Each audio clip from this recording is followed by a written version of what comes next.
Nathan, Jérémy et Paul, vous êtes tous les trois colocataires depuis quelques mois maintenant, à Villeneuve-d'Ornon, dans une colocation qui vous a été proposée par YMCA. Alors, qu'est-ce qui vous a amené et pourquoi avoir choisi une coloc, la vie en coloc? Alors, pour plusieurs raisons, pour des questions de budget, évidemment, honnêtement. Le confort qu'on y trouve au niveau superficie est très intéressant. Pour l'aspect humain, je pense. Des fois, ça se voit pas, mais l'aspect humain peut être très intéressant, effectivement. Vous avez le projet de rester en coloc combien de temps? Vous avez une idée déjà ou c'est... On a une petite idée. On s'était parti fixé sur une limite, un an et demi, mais après on verra aussi comment ça se passe. Sur les possibilités, les opportunités de chacun aussi, voilà.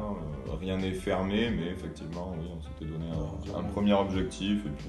Et vous auriez une idée du type de logement que vous rechercheriez à l'issue de cette coloc? Alors c'est une bonne question, la coloc est une étape, je pense, dans tous les cas, pour chacun, donc difficile de se projeter à long terme, je pense, mais oui, un logement...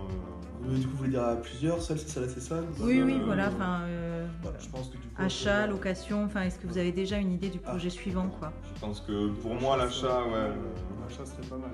Êtes-vous satisfait de votre logement?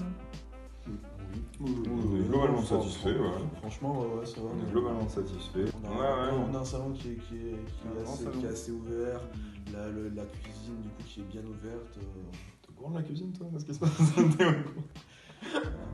Je note une attribution des tâches, la cuisine, c'est vous. Non, ça c'est très bien réparti. Selon vous, quels sont les facteurs de réussite d'une coloc?